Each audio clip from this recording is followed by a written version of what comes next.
Tuhan tidak mencari orang hebat. Ingat ya, Tuhan mencari orang yang punya hati seperti Tuhan Yesus. Tuhan mencari orang yang seperti Tuhan Yesus. Hendaklah kamu sehati sepikir dalam satu kasih. Setan tidak selalu menyerang lewat dosa besar, kadang lewat gengsi kecil.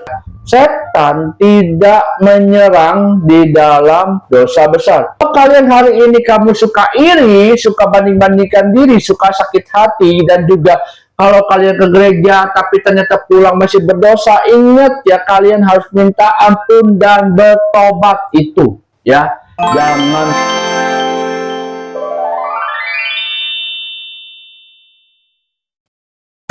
ya. Selamat malam saudara kita. Sebelum kita mulai doa malam kita doa dulu. Makasih Tuhan atas malam yang indah ini Bapak, dimana sebentar lagi kami ingin mulai doa malam kita Tuhan. Terima kasih Bapak, kiranya tuntun hamba-Mu Tuhan yang tidak ada apa-apanya dari awal, tengah, sampai akhir. Kiranya apapun yang hamba berkata-kata ini bukan berasal dari kedagingan hamba, tetapi berasal daripada-Mu. Makasih Tuhan, tuntun sekali lagi Tuhan, hanya di dalam nama Tuhan Yesus Kristus hamba berdoa dan mengucap syukur. Haleluya, amin. Ya, shalom saudara. Apa kabarnya? Luar biasa bukan? Karena kita punya Tuhan yang luar biasa. Ya ingat ya, kita punya Tuhan yang luar biasa. Jadi ingat ya, kita bahwa pada hari ini kita akan mulai di surat Filipi. Filipi pasal 2 ayat 1 sampai 11. Filipi pasal 2 ayat 1 sampai 11 ya. Jadi ya, ingat kita ini di Filipi ini adalah berupa nasihat. Nasihat apa ya? Nasihat supaya untuk bersatu merendahkan diri seperti Kristus ya, yang telah merendahkan diri. Kita harus mencontoh Kristus seperti itu ya dalam kehidupan sehari-hari. Ingat tuh ya, kita itu kenapa ya saudara? Banyak sekali orang itu sekarang ya ke gereja tetapi masih iri hati, ya kan? Masih banyak yang menyebut nama Tuhan, bahkan bawa-bawa nama Tuhan tapi sombong. Ya, nggak ngaruh kan? Kenapa masih bawa? Banyak orang yang mau dipakai Tuhan tapi tidak mau direndahkan oleh Tuhan. Dan itu kan terbalik ya. Kita kalau mau dipakai oleh Tuhan, kita harus mau merendahkan diri dong. Udah dipakai oleh Tuhan. Kan gitu kan ya. Jadi hari ini kita belajar di Filipi 2, Tuhan tidak mencari orang hebat. Ingat ya, Tuhan mencari orang yang punya hati seperti Tuhan Yesus. Ya, ingat, Tuhan tidak mencari orang hebat, tetapi Tuhan mencari orang yang seperti Tuhan Yesus. Ya, ingat seperti itu. Ya. Jadi ingat, kita kalau kita baca ayat per ayat di dalam Alkitab, kita harus mencoba renungkan apa itu ayat itu. Ya, jangan kita mencoba main baca doang tapi tidak ngerti apa yang dimaksud dengan ayat itu. Ya, oke, kita masuk yuk ke khotbahnya yuk. Jadi, ya, nasihat supaya bersatu dan merendahkan diri seperti Kristus ya. Ayat 1. Jadi, kita akan baca ayat 1 ayat 2 ya. Jadi karena dalam Kristus ada nasihat, ada penghiburan kasih, ada persekutuan roh, ada kasih mesra dan belas kasihan. Ayat 2. Karena itu, sempurnakanlah sukacitaku dengan ini. Hendaklah kamu sehati sepikir dalam satu kasih, satu jiwa, satu tujuan. Nah, itu. Ya, itu dia. Ya, banyak gereja hancur karena ya keluar egonya masing-masing gereja. Ya, misalkan perebutan soal jemaat, ya kan, ngerasa gua gembalaan di sini lebih baik daripada gembalaan sono, ya kan. Wah, gereja gue lebih besar daripada gereja lu kecil. Nah, itu banyakan yang menghancurkan antara ego-ego masing-masing gereja. Padahal semua gereja itu adalah ranting-rantingnya Tuhan. Jadi intinya satu tubuh dengan Tuhan. Tuhan itu Tuhan Yesus sendiri. Ranting-rantingnya adalah gereja-gereja ini. Ngapain kita saling ribut? Ya, harusnya kita harus saling menjadi orang yang bersatu. Ini malah saling ribut ya. Ntar jemaat lah dibilangnya saling colong menyolong lah. Padahal bukan itu, jemaatnya semua jemaat Tuhan, bukan jemaat orang. Ya, itulah yang membuat gereja itu tidak tumbuh. Ya. Seperti itu. Jadi ingat, setan tidak selalu menyerang lewat dosa besar, kadang lewat gengsi kecil. Catat tuh ya, setan tidak menyerang di dalam dosa besar, tetapi kadang lewat gengsi yang kecil. Itu setan. Gengsi yang kecil kita bisa menjadi gengsi yang besar, dan akhirnya kita bisa menjadi hamba dosa. Ya, oke. Setan tidak selalu menyerang seperti itu. Ada yang rajin ibadah tetapi suka memecah belah, suka fitnah orang, ya, suka ngomongin orang, suka gosipin orang. Itu percuma dong kalau orang itu ibadah, ya. Tuhan tidak suka hati yang suka membuat kubu-kubu. Ingat gak kubu-kubu? Misalkan gini nih, gereja ini punya kubu, di satu gereja ini punya kubu ini, punya kubu itu, kubu ini, kubu itu. Akhirnya memecah belah satu gereja itu. Nggak boleh ya, Tuhan tidak suka dengan hal itu. Dan kalian yang dibuat di situ akan menjadi orang-orang yang tidak berkenan di mata Tuhan. Ya, jadi kalau memang hari ini kalian suka iri, suka membanding-bandingkan dengan orang lain, atau suka sakit hati, atau suka sakit hati dan juga tidak mau bertobat, ingat minta ampun sama Tuhan. Ya, ingat ya, kalau kalian hari ini kamu suka iri, suka banding-bandingkan diri, suka sakit hati, dan juga kalau kalian ke gereja tapi ternyata pulang masih berdosa, ingat ya, kalian harus minta ampun dan bertobat itu, ya. Jangan hal lain lagi yang dilakukan. Ya, paham ya? Itu seperti itu. Yuk kita melanjut ke ayat 3 dan 4, ya. Dengan tidak mencari kepentingan sendiri atau puji-pujian yang sia-sia, sebaliknya hendaklah dengan rendah hati yang seorang menganggap yang lain lebih utama daripada dirinya sendiri, itu yang dimaui oleh Tuhan. Ayat 4. Dan janganlah tiap-tiap orang hanya memperhatikan kepentingannya sendiri, tetapi kepentingan orang lain juga. Nah, kalau orang bisa melakukan hal seperti ini, ya, apabila udah melakukan hal seperti ini, Tuhan pasti berkenan. Kalau berkenan di dalam gereja itu, kalau Tuhan berkenan itu, ya, jemaat ditambah-tambahkan, ya, berkat ditambah-tambahkan kepada kita, itu kalau Tuhan berkenan. Kalau Tuhan udah berkenan, kita tidak bisa menghalangi apapun yang Tuhan ingin berikan kepada kita, itu, ya, ingat. Gak usah kita minta-minta, yang penting intinya Tuhan kalau udah mau kasih, kita nggak bisa menolak itu, ya. Ingat, asal yang penting jalanilah seperti yang Tuhan ngomong, ya. Seperti itu. Utamainlah orang lain dibanding diri kita sendiri, itu yang Tuhan mau, ya. Jadi kita jangan maunya kita aku gitu loh, jangan loh, ya. Bedain loh, ya.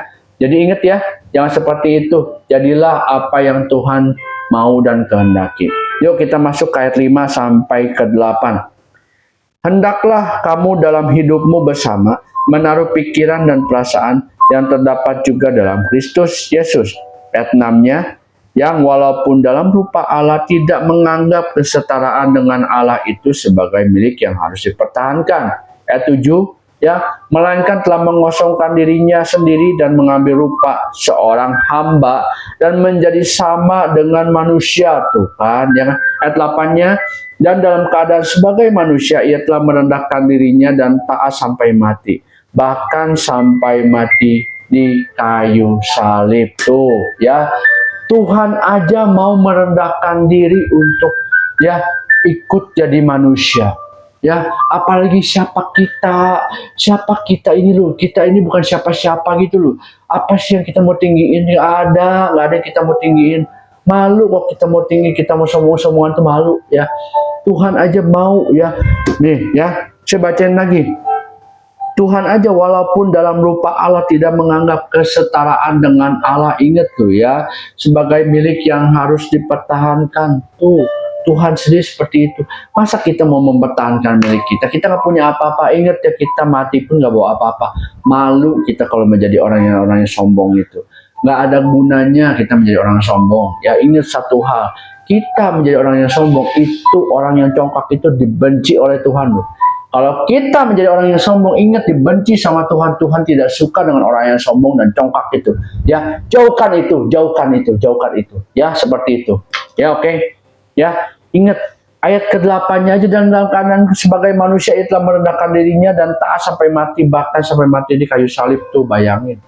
Ya, seperti itu. Ya, Tuhan. Ya.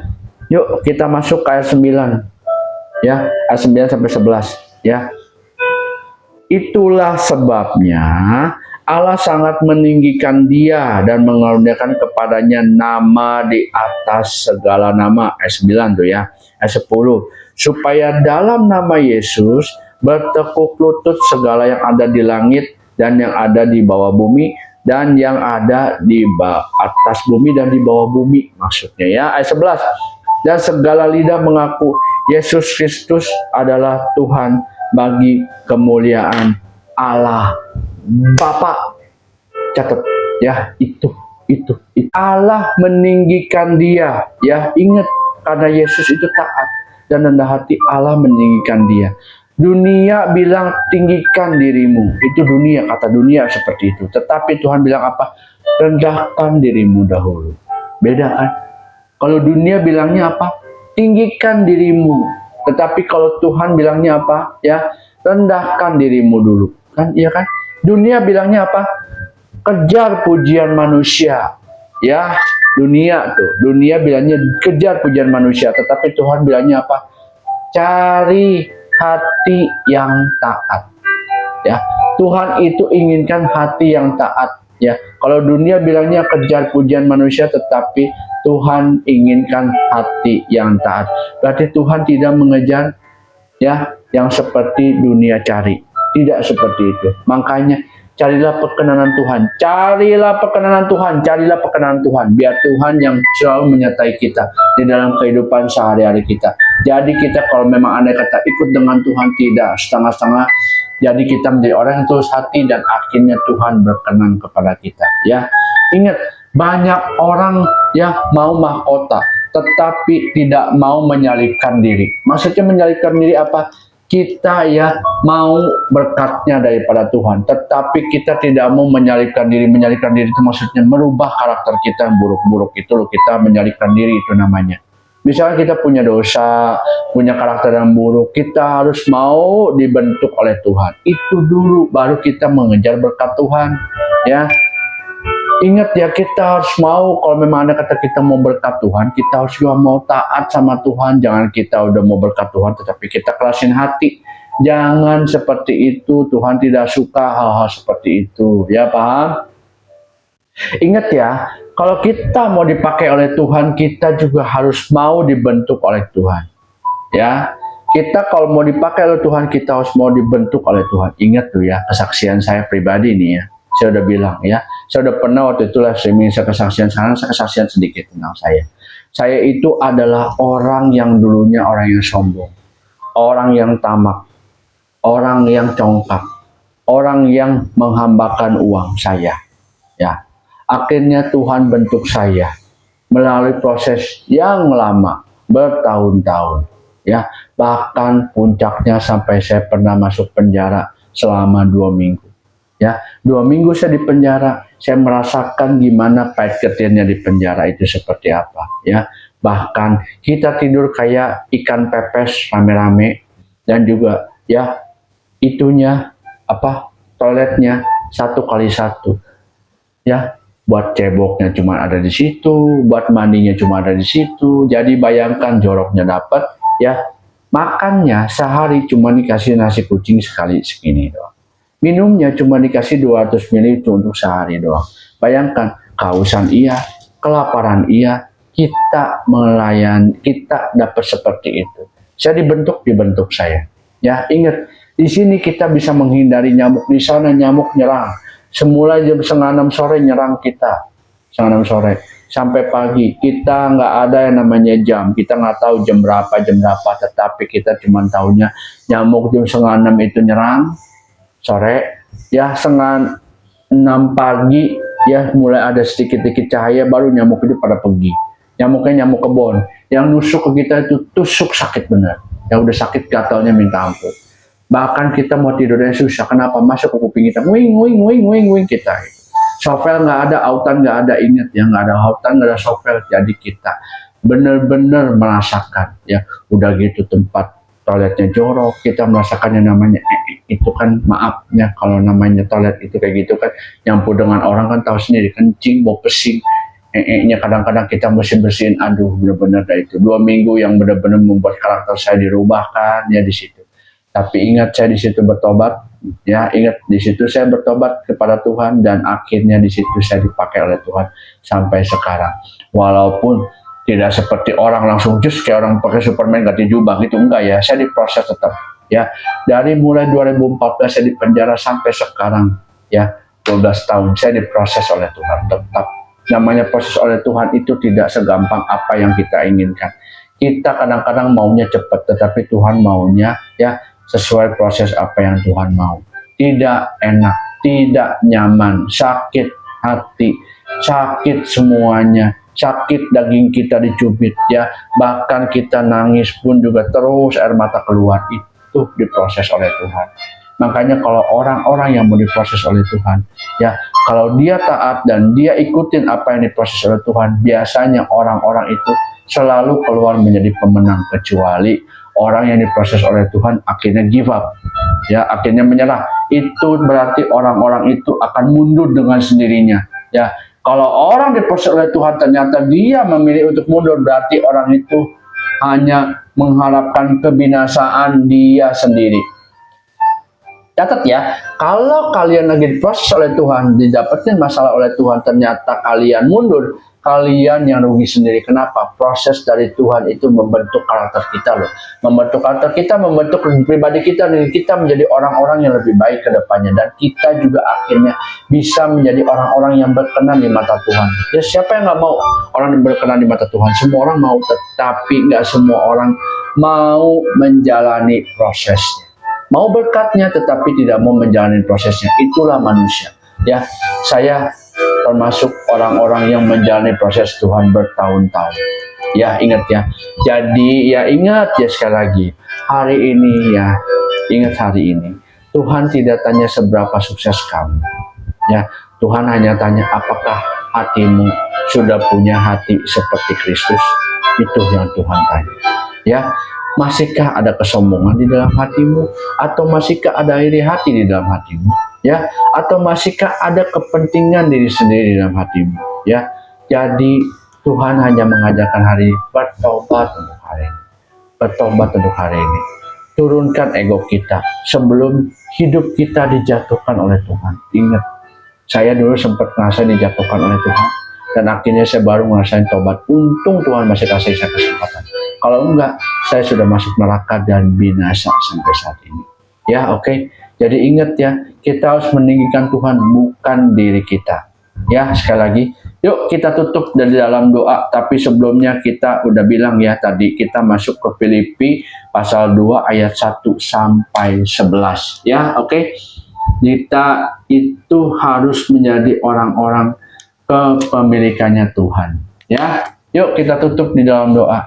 Makasih Tuhan atas malam yang indah ini Tuhan, di mana Engkau telah memimpin kami, menuntun kami di dalam jalan kebenaran-Mu Tuhan, yang di mana kami selalu diberi ketahuan oleh Engkau bahwa kami janganlah sombong, jangan congkak, kami harus meninggikan orang lain dibanding kita, dan kami harus menjadi pelayan-pelayan-Mu Tuhan, yang di mana Engkau mencontohkan Tuhan sebagai Tuhan pun tidak akhirnya turun ke atas dunia untuk menjadi rupa manusia dan melakukan seperti apa yang manusia lakukan. Kita pun juga mau menjadi seperti itu Tuhan. Jadi Tuhan, hari ini terima kasih Tuhan kalau Engkau telah memproses kami, dan kami akan bisa menjadi keluar sebagai pemenang yang Kau inginkan. Tuhan, malam ini apabila ada orang yang sedang mengalami sakit penyakit Tuhan, kiranya Engkau sembuhkan ya Bapa. Kiranya apabila ada orang yang sedang mengalami hutang piutang yang hari ini sampai menjadikan masalah, kiranya Engkau berikan mereka jalan keluarnya ya Bapak. Kiranya apabila sedang ada yang mengalami pergumulan berat, kiranya Engkau berikan jalan keluarnya ya Bapak. Tuhan, kami juga berdoa untuk Indonesia Bapak. Indonesia adalah kepunyaan-Mu, biji mata-Mu ya Tuhan. Berilah Indonesia dari Sabang sampai Merauke kiranya keamanan, kenyamanan. Jauhkan Indonesia dari apapun yang bukan daripada-Mu. Tuhan, kami juga berdoa Tuhan untuk Presiden, Wakil Presiden, Menteri-Menteri, TNI Polri, pejabat-pejabat dari pusat sampai daerah, kiranya Kau berikan roh yang takut akan Kau Tuhan. Kiranya semuanya dijauhkan dari segala korupsi Tuhan, dan juga biarlah dalam memimpin Indonesia diberikan Indonesia yang lebih baik dan benar ke depannya. Makasih. Tuhan, kami juga berdoa untuk negara-negara yang sedang berperang dan bertikai, kiranya berikan mereka hujan pertobatan Tuhan, hujan perdamaian dan juga hujan yang memang Engkau inginkan adalah hujan daripada kejauhan dan juga hujan daripada berkat-berkat yang melimpah, dan juga selalu Tuhan dimaafkan atas kesalahan-kesalahan mereka yang mereka perbuat sampai saat ini. Makasih ya Tuhan, makasih. Dan dimana sebentar lagi kami sebelum tutup, kiranya hamba diizinkan untuk membawakan doa berkat. Tuhan memberkati engkau dan melindungi engkau. Tuhan menyinari engkau dengan wajahnya dan memberi kau kasih karunia. Tuhan menghadapkan wajahnya kepadamu dan memberi kau damai sejahtera. Tuhan berkati, Shalom, Immanuel, Dada, dan juga Immanuel.